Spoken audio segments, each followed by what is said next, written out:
Assalamualaikum warahmatullahi wabarakatuh. Sebagai umat muslim, kita sudah tahu tentang bagaimana sifat iblis yang selalu mencoba menggoda manusia agar terjerumus ke dalam kesesatan.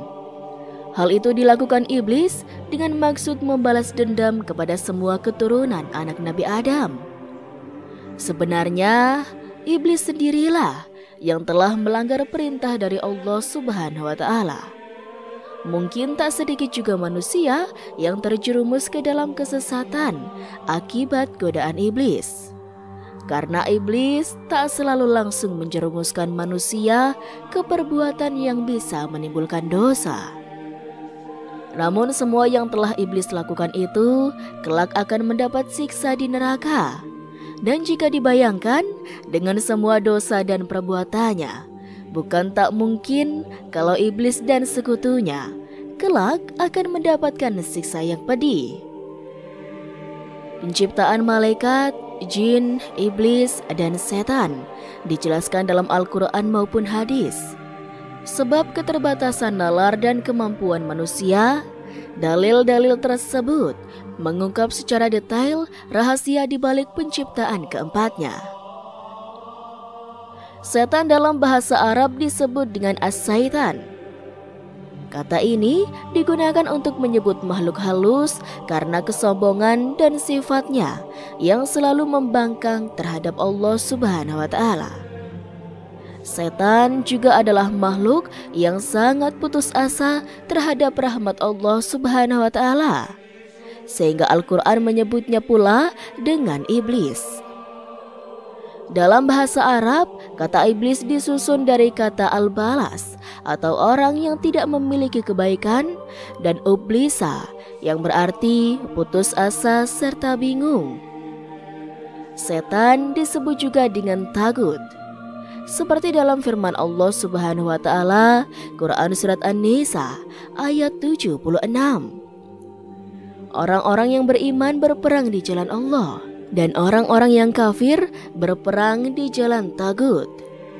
Maka perangilah kawan-kawan setan itu, karena sesungguhnya tipu daya setan itu lemah. Setan disebutkan Ibnu Taimiyah dalam kitab Majmu' al-Fatawa bahwa termasuk dari golongan jin, sehingga tercipta dari api. Setan adalah asal jin, sebagaimana Adam adalah asal manusia. Tulis Ibnu Taimiyah. Ibnu Taimiyah juga menambahkan, setan memang tergolong dengan malaikat dari segi rupanya. Namun, setan bukanlah golongan malaikat, bisa dilihat dari segi asal-usul atau dari segi macamnya. Sementara penciptaan jin, yaitu sama dengan tujuan diciptakannya manusia. Allah berfirman dalam surat Az-Zariyat ayat 56 yang artinya, Aku tidak menciptakan jin dan manusia melainkan agar mereka beribadah kepadaku. Jin sendiri juga terbagi menjadi beberapa kelompok seperti manusia. Ada di antara mereka yang istiqomah dalam mengerjakan amal kebaikan. Ada juga yang bodoh serta lalai. Ada juga yang termasuk golongan jin kafir dan jumlahnya adalah yang terbanyak. Rasulullah SAW dalam hadisnya menggambarkan tentang asal penciptaan, bahwa malaikat diciptakan dari cahaya dan jin diciptakan dari api. Hal ini sekaligus juga untuk membantah mereka yang tidak membedakan asal penciptaan keduanya. Lantas, apakah jin, iblis, dan setan itu adalah makhluk yang sama? Perbedaan jin, setan, dan iblis dapat diketahui dari sifat-sifatnya. Al-Quran dan hadis banyak bercerita tentang jin, setan, iblis, dan malaikat. Mereka semua adalah makhluk gaib yang setiap muslim wajib mengimaninya. Hal ini diterangkan dalam Al-Quran, yaitu mereka yang beriman kepada yang gaib, yang mendirikan sholat, dan menafkahkan sebagian rezeki yang kami anugerahkan kepada mereka.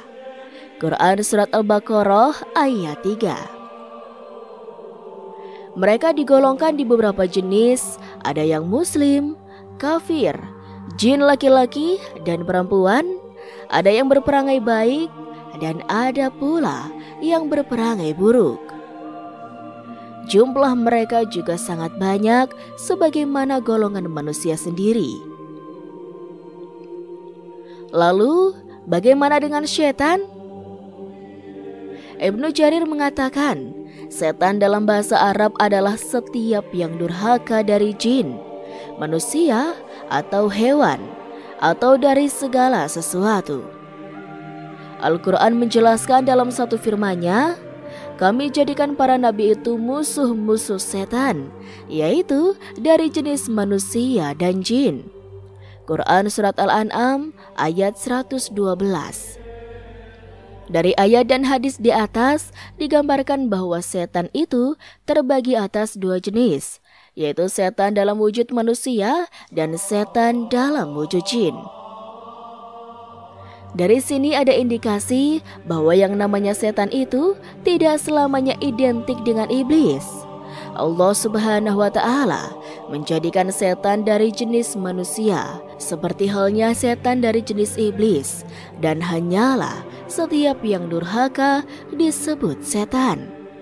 Karena akhlak dan perbuatannya menyelisihi akhlak dan perbuatan makhluk yang sejenisnya, dan karena jauhnya dari kebaikan. Tafsir Ibnu Jarir. Ibnu Katsir menyatakan bahwa setan adalah semua yang keluar dari tabiat jenisnya dengan kejelekan. Tafsir Ibnu Katsir. Sebutan setan ternyata tidak hanya diperuntukkan kepada bangsa jin yang mengikuti iblis, tetapi juga bangsa manusia. Setan merupakan semacam sifat buruk yang bisa dinisbatkan kepada jin dan bisa juga dinisbatkan kepada manusia. Adapun iblis sering disebut sebagai nenek moyang dari bangsa jin. Dia adalah makhluk yang durhaka kepada Allah sehingga terusir dari surga. Iblis ini memiliki nama asli Azazil, makhluk pertama yang membangkang perintah Allah karena menolak bersujud kepada Adam. Karena menolak perintah Allah, iblis pun dibuang dari surga dan menjadi musuh nyata bagi manusia hingga hari kiamat. Dalam rangka menjalankan misinya untuk menggoda manusia, iblis memiliki bala tentara dari bangsa jin itu sendiri. Bangsa jin yang tunduk kepada perintah iblis inilah yang kemudian disebut dengan setan. Berikut detik-detik kematian iblis di tangan malaikat maut. Diceritakan, detik-detik kematian iblis terjadi saat hari kiamat tiba. Dunia saat itu tidak terisi oleh manusia, jin, maupun setan. Yang tersisa dihidupkan oleh Allah hanya 12 makhluk, yaitu malaikat Jibril, Israfil, Mikail, Israel, malaikat maut, dan 8 malaikat hammalat al-arsy. Kemudian Allah berkata, "Hai Israel, malaikat maut, sesungguhnya Aku telah menciptakan para malaikat pembantu untukmu yang banyaknya sama dengan banyaknya makhluk-makhluk awal dan akhir. Aku juga telah memberimu kekuatan seluruh penduduk langit dan bumi. Kini aku titahkan kemurkaanku untukmu. Turunlah dengan atas nama kemurkaanku dan siksaanku dan temuilah iblis. Beri ia rasa kematian dan timpakan atasnya kepahitan, kematian makhluk-makhluk awal dan akhir dari golongan manusia jin dengan kepahitan yang berlipat ganda. Turunlah bersama 70.000 malaikat Zabaniyah yang masing-masing dari mereka membawa rantai dari neraka Lazzo. Demikian perintah Allah." Setelah itu, malaikat maut memanggil malaikat Malik dan memerintahkannya membukakan pintu-pintu neraka. Setelah mendapatkan titah dari Allah, malaikat maut turun dengan wujud mengerikan. Andaikan seluruh penduduk langit dan bumi melihatnya, niscaya mereka langsung mati. Ia akhirnya sampai di hadapan iblis. Malaikat maut menangkapnya dan menawanya. Tiba-tiba iblis pun berteriak keras dengan teriakan yang andaikan seluruh penduduk langit dan bumi mendengarnya, niscaya mereka langsung mati. Malaikat maut berkata kepada iblis, "Hai makhluk yang menjijikan, berapa lama usia kamu hidup? Berapa lama waktu yang kamu gunakan untuk menyesatkan manusia?" Mendengar itu, iblis melepaskan diri dan lari ke bumi timur. Tetapi tiba-tiba, malaikat maut telah berada di sampingnya. Ia berlari ke bumi barat, tetapi lagi-lagi malaikat maut telah berada di sampingnya. Tak henti-hentinya iblis melarikan diri, tetapi malaikat maut tetap berada di sampingnya. Kemudian iblis berlari dan berdiri di tengah-tengah bumi dekat kuburan Nabi Adam alaihissalam dan berkata, "Hai Adam, gara-gara kamulah aku menjadikan makhluk yang terkutuk, terlaknati dan tertolak." Iblis berkata kepada malaikat maut, "Hai malaikat maut, gelas apa yang akan kamu gunakan untuk meminumiku? Siksaan apa yang akan kamu timpakan atasku saat mencabut rohku?" Malaikat maut menjawab, "Dengan gelas dari neraka Lazzo dan Sa'ir." Bertubi-tubi siksaan ditimpakan atas iblis. Ia berulang jatuh bangun di tanah sampai akhirnya ia sampai di tempat di mana ia diturunkan dan dilaknati. Disitulah tempat eksekusi iblis. Malaikat Zabaniyah yang ikut turun bersama malaikat maut melempari dan menembaki iblis dengan panah. Kemudian mereka memegang dan menawanya dengan kondisi tak berdaya dan di bawah pegangan serta tawanan Zabaniyah. Iblis ditembaki panah kembali hingga akhirnya sekarat mati. Hanya kepada Allah kita semua kembali.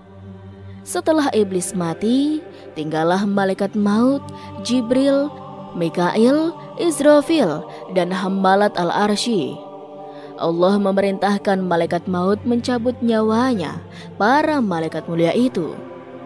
Setelah itu, Allah berkata kepadanya, "Hai malaikat maut, apakah kamu belum mendengar firman-Ku? Segala makhluk yang bernyawa pasti akan merasakan kematian. Kamu adalah salah satu makhluk dari sekian makhluk-makhlukku. Kini matilah kamu." Akhirnya malaikat maut mencabut nyawanya sendiri. Hanya Allah lah yang kekal abadi. Wallahu a'lam. Dan itulah sobat sedikit kisah kali ini. Kurang lebihnya Rizky mohon maaf. Dan sampai jumpa lagi di kisah-kisah selanjutnya ya sobat. Sekian dari Rizky. Wassalamualaikum warahmatullahi wabarakatuh.